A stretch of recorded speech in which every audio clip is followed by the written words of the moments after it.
नमस्कार, बहुत स्वागत है आप सभी का। मैं हूं आपके साथ अस्मिता दुबे। आपका शहर की शुरुआत इस वक्त की बड़ी खबर के साथ करेंगे। हैदराबाद से बड़ी जानकारी, जहां नक्सली लीडर बंदी प्रकाश ने सरेंडर किया है। बताते चले कि तेलंगाना पुलिस के सामने सरेंडर किया। पिछले 45 सालों से नक्सली संगठन में एक्टिव था।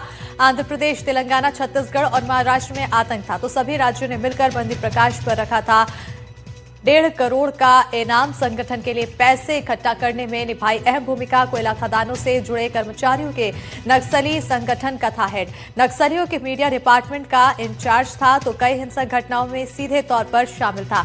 बड़ी जानकारी आपको बता रहे हैं, जहां पर नक्सली लीडर बंदी प्रकाश ने सरेंडर किया है। कुल 1.5 करोड़ का इनाम था इस पर, और पिछले 45 सालों से नक्सली संगठन में एक्टिव था। आंध्र प्रदेश, तेलंगाना, छत्तीसगढ़ और महाराष्ट्र में इसका आतंक था। सभी राज्यों ने मिलकर बंदी प्रकाश पर 1.5 करोड़ का इनाम रखा था। लेकिन अब बड़ी उपलब्धि यहां पर देखने को मिली, जहां पर नक्सली लीडर बंदी प्रकाश ने सरेंडर किया है। और बताते चलें कि संगठन के लिए पैसे इकट्ठा करने में अहम भूमिका निभाई है। कोयला खदानों से जुड़े कर्मचारियों के नक्सली संगठन का हेड बताया जाता है। नक्सलियों के मीडिया डिपार्टमेंट का भी इंचार्ज था, तो वहीं कई हिंसक घटनाओं में सीधे तौर पर इसमें शामिल होने की जानकारी सामने आई है। इसी पर ज्यादा जानकारी के साथ हमारे साथ एग्जीक्यूटिव एडिटर उमा सुधीर जुड़ चुकी हैं। उमा, आखिर क्या कुछ जानकारी सरेंडर से जुड़ी हुई, क्योंकि एक बड़ी उपलब्धि यहां पर देखने को मिली है, न सिर्फ सुरक्षा बलों को बल्कि सरकार को भी नक्सलियों के खिलाफ।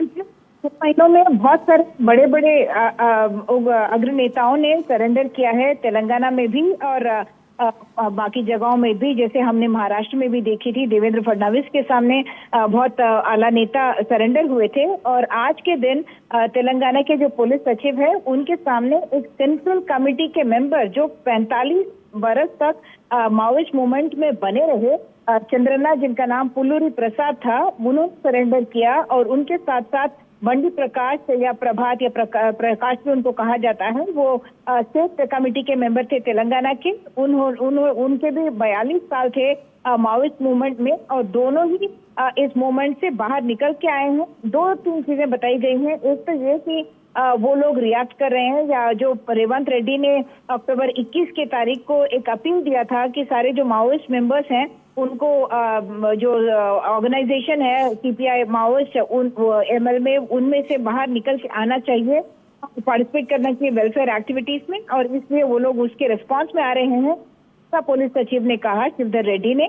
और दूसरी बात, उनको लग रहा है कि अब एक डिटेरियोरेटिंग हेल्थ की वजह से और प्रेशर है सिक्योरिटी फोर्सेस की वजह से, और आइडियोलॉजिकल भी उनके डिफरेंसेस हैं, और इंटरनल रिफ्ट है उनके लीडरशिप उनके पार्टी के अंदर, और इसीलिए ये लोग मूवमेंट से निकलकर बाहर आ रहे हैं। अब तेलंगाना पुलिस का कहना है कि उनको लग रहा है कि बहुत ही कम लोग बचे हुए हैं जो अभी भी अंडरग्राउंड है, क्योंकि बहुत सारे सीनियर नेता आ गए हैं। यानी जो डेडलाइन सेट किया गया है केंद्र सरकार द्वारा कि हम माओवादी आतंकवाद को खत्म कर देंगे, वो अब रियलिटी बनते हुए दिख रहा है। बिल्कुल उमा, क्योंकि इसका काफी राज्यों में प्रभाव था, चाहे वो आंध्र प्रदेश हो, तेलंगाना हो, महाराष्ट्र हो, छत्तीसगढ़ हो, और ऐसे में जाहिर है कि अब इसके सरेंडर के बाद अन्य लोगों के भी सरेंडर करने की प्रक्रिया और बढ़ेगी, और अन्य राज्यों पर भी आखिर कितना असर देखने को मिल सकता है?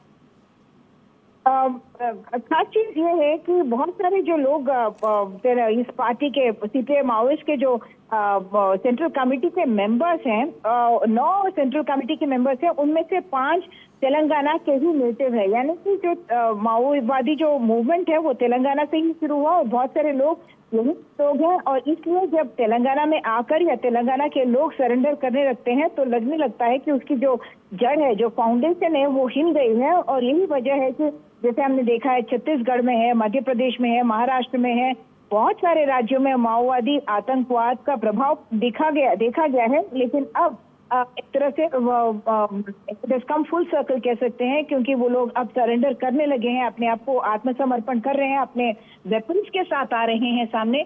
यानी कि एक तरह से जो पॉलिसी अपनाया गया है केंद्र सरकार द्वारा और राज्य सरकार द्वारा भी, वो अब सफल होता दिख रहा है, और उसके जो परिणाम है वो पॉजिटिव दिख रहे हैं। अब पॉजिटिव यहाँ पर परिणाम देखने को मिल रहे हैं, और आने वाले समय में जो डेडलाइन तय की गई है, उस डेडलाइन के अनुकूल क्या कुछ और कार्रवाई होती है, उस पर भी नजर बनी रहेगी। कितना और सफलता हाथ कितनी लगती है, इस पर भी नजर रहेगी। बहुत शुक्रिया उमा सुधीर, हमारे साथ जुड़कर तमाम जानकारी देने के लिए। खबरों में आगे बढ़ेंगे। सुकमा से अगली बड़ी खबर है, जहां नक्सलियों की बड़ी साजिश नाकाम हुई है। बता दें कि फुलबगड़ी बड़े शिट्ठी मार्ग पर आईईडी बरामद किया गया। सुरक्षा बलों ने 40 किलो वजनी आईईडी बरामद किया है। आईईडी को सुरक्षा बलों ने रिफ्यूज किया। जवानों को नुकसान पहुंचाने की साजिश थी। सुरक्षा बलों की सतर्कता से ये बड़ा हादसा टला है। जिला पुलिस बल और सीआरपीएफ की संयुक्त कार्रवाई यहां पर देखने को मिली है। तो सुकमा से बड़ी जानकारी, साथ ही तस्वीरें दिखा रहे हैं जहां पर नक्सलियों की बड़ी साजिश को नाकाम करने में कामयाबी हासिल हुई है। सुरक्षा बलों को फुलबगड़ी बड़े शिट्ठी मार्ग पर आईईडी बरामद किया गया और सुरक्षा बलों ने 40 किलो वजनी आईईडी को बरामद कर डिफ्यूज किया है।